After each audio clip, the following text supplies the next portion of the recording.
साथियों, अगर आपने ये वीडियो मेरा देखा होगा तो उसमें मैंने आपको आज से करीब 2 हफ्ते पहले ही बता दिया था कि इंडिया पोस्ट जीडीएस में काफी ज्यादा वैकेंसीज आने जा रही हैं, लगभग 30,000 के आसपास। और आज मैं आपको जो अपडेट देने जा रहा हूं 15 दिनों के बाद, वो है 30,041 के आसपास ये वैकेंसीज हैं। 30,041। जो लोग कमेंट में अननेसेसरली बात करते हैं, नेगेटिव टॉकिंग करते हैं, उनके लिए बेहतरीन एक ये जवाब है कि आपको पेशेंस होना चाहिए। आप इस चीजों में मत जाया करिए कि ये आपके सोर्सेस क्या है, कहां से आ रहा है। बहुत सारी चीजें ऐसी रहती हैं जो शायद आपको नहीं पता, लेकिन वो हम आप लोगों के लिए ब्रेक करके देते हैं। ठीक है, तो प्लीज ऐसी चीजों के लिए मैं आपसे बस इतना कहूंगा कि पॉजिटिव अप्रोच रखें, और जो पॉजिटिव सोच के स्टूडेंट हैं वो सिर्फ पॉजिटिव सोचें। उनके लिए हमारे जो मैसेजेस होते हैं वो बस ऐसा समझ लीजिए कि आप अपनी तैयारी में लग जाइए, है ना। चलिए आगे की बात करते हैं कि सबसे पहले हम बात करने वाले हैं इस वीडियो में कि कहां कहां कितनी कितनी वैकेंसीज आई हैं किस किस स्टेट में। तो अपनी स्क्रीन को जरा अच्छे से देख लीजिए, क्योंकि मैंने कुछ बोर्ड पर जो लिखा है वो बहुत छोटा है, तो मैं आप क्या स्क्रीन में दिखा रहा हूं उसको देखिए। सबसे पहले अगर हम यूपी की बात करें तो हिंदी लोकल लैंग्वेज यूज की जाएगी यहाँ पर, मतलब जो हिंदी बोल लेते हैं उनके लिए यहाँ पर वैकेंसीज हैं 3,084। उत्तराखंड में हिंदी लोकल लैंग्वेज होगी 519, बिहार में हिंदी लोकल लैंग्वेज होगी 2300, छत्तीसगढ़ में हिंदी लैंग्वेज होगी 721,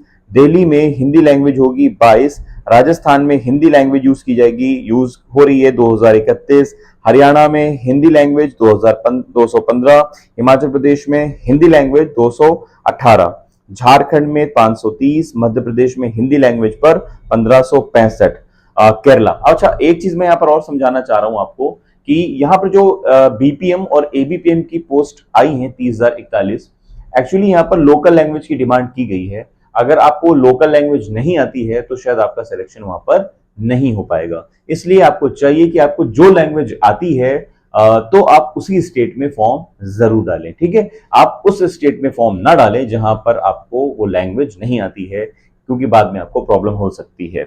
बात करें अगर केरला में, तो मलयालम प्रेफर्ड लैंग्वेज है यहाँ पर 1508, पंजाब में पंजाबी 336, महाराष्ट्र में कोंकणी मराठी 3154, नॉर्थ ईस्टर्न में जो स्टेट्स आते हैं उसमें जो मांगी गई है वो देख लीजिए कौन सी, बंगाली, हिंदी, इंग्लिश, मणिपुरी और मीजो। ये जो लैंग्वेज हैं ये वहां पर प्रिफर्ड लैंग्वेज है और 500 पोस्ट है नॉर्थ ईस्ट में।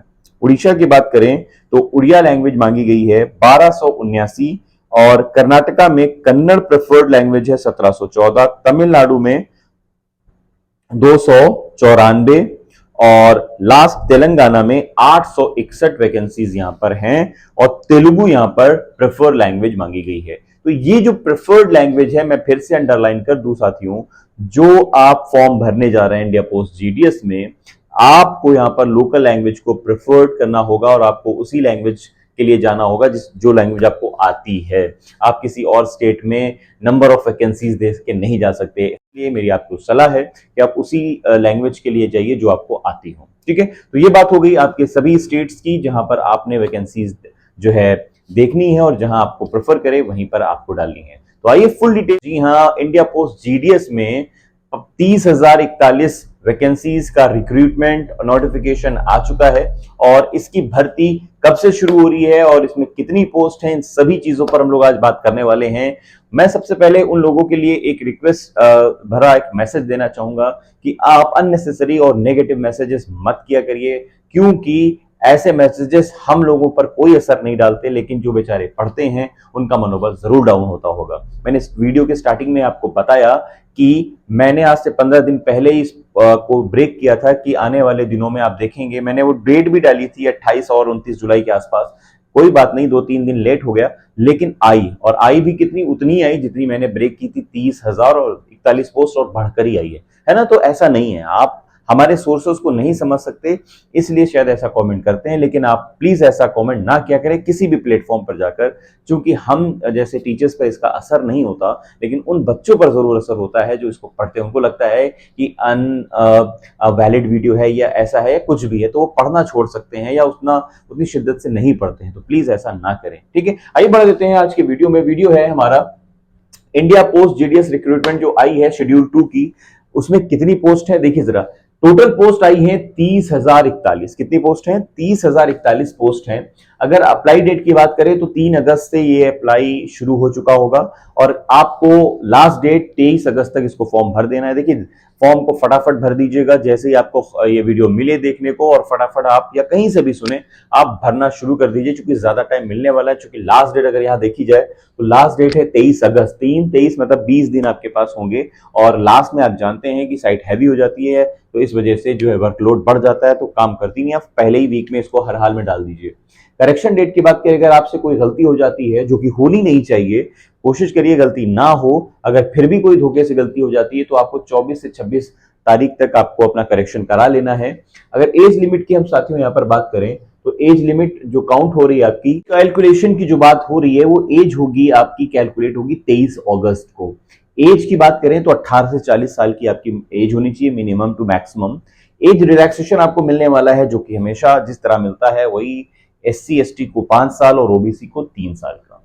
क्वालिफिकेशन की बात करें यहाँ पर 10th मांगी गया है, लेकिन यहाँ पर कंडीशन क्या लगी हुई है कि 10th में आपका मैथ्स होना चाहिए और इंग्लिश होना चाहिए। ये दोनों एज अ सब्जेक्ट आपके होने चाहिए, मतलब 8 साइड के स्टूडेंट यहाँ पर एप्लीकेबल नहीं होंगे। नॉलेज भी यहाँ पर मांगा गया है आपसे। नॉलेज किस चीज में? लोकल लैंग्वेज आपको आनी चाहिए, साइकिलिंग आपको आनी चाहिए और आपको कंप्यूटर चलाना आना चाहिए। ये तीनों चीजें आपको आनी चाहिए, तब इसके लिए आप एप्लीकेबल होंगे। अच्छा, जो पोस्ट निकल कर आई है वो जरा देख लीजिए। यहाँ पर पोस्ट के जो इंडिया पोस्ट जीडीएस में जो पोस्ट है वो 3 तरह की हैं। वो है branch post master, assistant branch post master और डाक सेवक।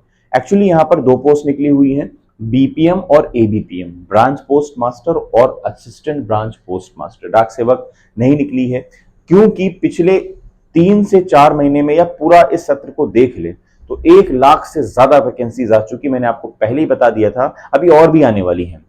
देखिए शेड्यूल 2 अभी शेड्यूल 3 और शेड्यूल 4 भी आना है, तो इसमें अच्छी खासी वैकेंसीज आने वाली हैं। इसलिए इतनी ज्यादा वैकेंसीज आती हैं कि इसको लोग ना कॉम्प्लेक्सिटी की नजर से देखते हैं कि यार सैलरी कम है और जो है इतना, लेकिन जब उसके अंदर का डिटेल आप देखें, मैंने उसका भी वीडियो डाला है, इसकी वैल्यू क्या है, इसको जरूर देख लीजिएगा। उसका डिस्क्रिप्शन बॉक्स में उसका लिंक मिल जाएगा कि इसकी प्रमोशन क्या होती है, मतलब जीडीएस का प्रमोशन कितना होता है, कैसे होता है, कहां तक आप पहुंच सकते हैं, ये भी मैंने बनाया, उसको जरूर देख लीजिएगा साथियों, है ना।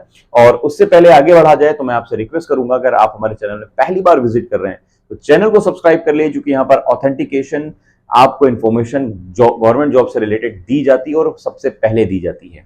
और अभी तक आपने चैनल सब्सक्राइब नहीं किया है, बहुत दिनों से देख भी रहे हैं, तो प्लीज जल्दी से अब तो कर लीजिए। और हाँ, लाइक करना तो कतई ना भूलिए, क्योंकि लाइक, आपका एक लाइक हमको सपोर्ट देता है। तो आगे हम बात करने वाले हैं सिलेक्शन प्रोसेस की। तो मोड ऑफ सिलेक्शन देखिए क्या है। एक्चुअली ये जो सिलेक्शन प्रोसीजर होता है इसका, इंडिया पोस्ट जीडीएस का, तो यहाँ पर सीधी भर्ती होती है। सीधी भर्ती का मतलब ये होता है कि यहाँ पर जो डिपार्टमेंटल एग्जाम है वो नहीं हो रहे, मतलब सिर्फ जो अंदर के लोग हैं वही एग्जाम देंगे, ऐसा बिल्कुल नहीं है। यहाँ पर बाहर के लोगों को मौका दिया जाने वाला है। आप सभी को मौका मिलने वाला है कि आप इसमें अप्लाई करें। अप्लाई करने का तरीका क्या है? ऑनलाइन मोड पर है, रिटन एग्जाम नहीं होना है। यहाँ पर सिर्फ आपने 10th पर टेंथ परसेंटेज आपका जितना हाई लेवल पर होगा, उतनी आपके चांसेस बढ़ जाएंगे सिलेक्शन के। इसका साफ मतलब यही है, आपने 10th में जितने परसेंटेज पाए हैं उसी बेसिस पर आपका सिलेक्शन होने जा रहा है, रिटन एग्जाम नहीं होगा। अगर आपको ये नहीं पता है तो अच्छे से समझ लीजिए, कोई रिटन एग्जाम यहाँ नहीं होने वाला है। सिर्फ आपने क्या करना है, अपना डॉक्यूमेंट्स अपलोड कर देने हैं, और जब वो मेरिट कट ऑफ बनता है तो वहां पर आपको अपने आप पता चल जाएगा आपका सिलेक्शन हुआ है कि नहीं, क्योंकि मेरिट वो डाउन अपलोड करके देते हैं आपको। ठीक है, तो अब हम बात करने वाले हैं यहाँ पर स्टेट वाइज वैकेंसीज की। देखिए स्टेट वाइज अगर वैकेंसीज की हम बात करें तो अलग अलग स्टेट में अलग अलग वैकेंसीज है। जैसे कि हम बात करें, यूपी में 3084 वैकेंसीज हैं, बिहार में 2300 वैकेंसीज हैं, राजस्थान में 2031 वैकेंसीज हैं, एमपी में 1565 वैकेंसीज हैं, यूके में 519 वैकेंसीज हैं, छत्तीसगढ़ में 721 वैकेंसीज हैं, दिल्ली में 22 वैकेंसीज हैं, और हरियाणा में 418 वैकेंसीज हैं, हिमाचल प्रदेश में 418 वैकेंसीज हैं। बात करें जम्मू और कश्मीर में 300 वैकेंसीज हैं, झारखंड में 530, नॉर्थ ईस्ट के जो स्टेट्स हैं उसमें कुल मिलाकर 500 वैकेंसीज हैं, असम में 855 वैकेंसीज हैं, वेस्ट बंगाल में 2127 वैकेंसीज हैं, महाराष्ट्र में 3154 वैकेंसीज हैं, तमिलनाडु में 2994 और महाराष्ट्र में 3154 वैकेंसीज हैं। गुजरात में 1850 वैकेंसीज हैं, कर्नाटका में 1714 वैकेंसीज हैं। आप यहां से किसी भी स्टेट में फॉर्म जरूर डाल सकते हैं, लेकिन कंडीशन अप्लाई, जैसे कि मैंने अभी आपको बताया कि लोकल लैंग्वेज आपको आनी चाहिए, प्रेफर्ड लैंग्वेज लोकल लैंग्वेज मानी गई है। तो आपको अगर हिंदी कॉमन है, क्योंकि कई स्टेट्स में हिंदी बहुत बोली जाती है, हिंदी वाले स्टेट देख लेते हैं कौन कौन से हैं। UP, Bihar, Rajasthan, MP, UK, Chhattisgarh, Delhi, Haryana, Himachal Pradesh, Jammu Kashmir, Jharkhand, Jharkhand हो गया, और गुजरात। ठीक है, ये ऐसे स्टेट्स हैं जहां हिंदी कॉमन लैंग्वेज है। तो अगर आप हिंदी बोल लेते हैं, नॉर्थ ईस्ट के भी कई स्टेट्स में हिंदी है, अगर आपको हिंदी आती है तो आप ज्यादातर स्टेट्स में ये फॉर्म अप्लाई कर सकते हैं और आपका सिलेक्शन मेरिट बेस्ड आपका सुनिश्चित हो जाता है। मैं आपको वीडियो के एंड में बताने जा रहा हूं कि आपके कितने परसेंटेज हों कि आपका सिलेक्शन श्योर हो जाएगा। जुड़े रहिएगा वीडियो से, कहीं मत जाइएगा। आगे हम बात करने वाले हैं बीपीएम, एबीपीएम और डाक सेवक के बारे में। ये होती क्या है जरा देखिए। अगर हम बीपीएम की बात करें, आपका सिलेक्शन बीपीएम के लिए, आपने फॉर्म बीपीएम के लिए डाला है, अगर वहां सिलेक्शन हो जाता है, आपको काम क्या करना होगा देख लीजिए। ऑनलाइन ऑफलाइन कैश आपको जो है कलेक्ट करने होते हैं, और जितनी भी डाक सेवाएं होती हैं उनका जो वितरण है, उनका जो रख रखाव है, वो सब बीपीएम को करना होता है, ब्रांच पोस्ट मैनेजर को, जो कि ये सबसे बड़ी पोस्ट होती है उस पोस्ट ऑफिस में। जितने भी सरकारी वस्तुएं हैं, चाहे कोई भी डॉक्यूमेंट हो, उसको भी आप क्या करते हैं, उसका रख रखाव अच्छे से करते हैं। बात करें अगर एबीपीएम की, तो एबीपीएम में टिकट और स्टैंप की बिक्री के लिए जो इसका कार्य होता है, और डाक डिलीवरी करना, सरकारी सेवाओं का घर घर प्रचार कराना, ये सब काम क्या है, ये सब काम है आपका एबीपीएम का। ठीक है, अब बात करें डाक सेवक की, तो डाक सेवक क्या है, स्टाम्प की बिक्री ये भी करता है, लेकिन इसके अलावा भी काम क्या करता है, जो डाक डिलीवरी होती है उसको लेकर खुद जाता है डाक सेवक। रेलवे मेल सर्विसेज को भी जो है ये सूट करता है, और इस पहले डाक की जो छटाई होती थी वो पोस्टमैन करता था। अब ये जो पोस्ट बन गई है, इसमें काम ये डाक सेवक के हैंड में चला गया है। उम्मीद है ये प्रोसीजर आपको बहुत अच्छे से समझ में आ गया होगा, वीडियो लाइक भी कर दिया होगा। अब हम बात करने वाले हैं कि कितने परसेंटेज हों आपके कि आपका यहाँ पर सिलेक्शन श्योर हो जाए। अब इंडिया पोस्ट जीडीएस की जो रिक्रूटमेंट आई है ये 2023 में, शेड्यूल 2 की 30,041, इसमें आपके कितने परसेंटेज होने चाहिए कि आपका सिलेक्शन श्योर हो जाए। तो गौर से सुनिए, मैं आपको बताने जा रहा हूं, ये डिपेंड करता है कि आपके परसेंटेज, सिलेक्शन आपका डिपेंड करता है आपके परसेंटेज कितने हैं। तो मैं आपको बता दूं, आपका मिनिमम परसेंटेज जो होना चाहिए वो होना चाहिए मिनिमम 60%। पूरी बात सुनिएगा, 60% होना चाहिए। कहीं कहीं पर 55% पे भी सिलेक्शन हुआ है, और कहीं कहीं पर मैरिट 95% के नीचे भी नहीं आई है। बात को समझ रहे हैं ना, मतलब ये कह सकते हैं आप कि कहीं कहीं पर 55 में सिलेक्शन हो गया, कहीं कुछ बच्चों ने 95% पाए हैं, उनका तक सिलेक्शन नहीं हुआ है। अब आप सोच रहे होंगे मैं ये कैसे कह रहा हूं कि 60% ले आओ सिलेक्शन हो जाएगा।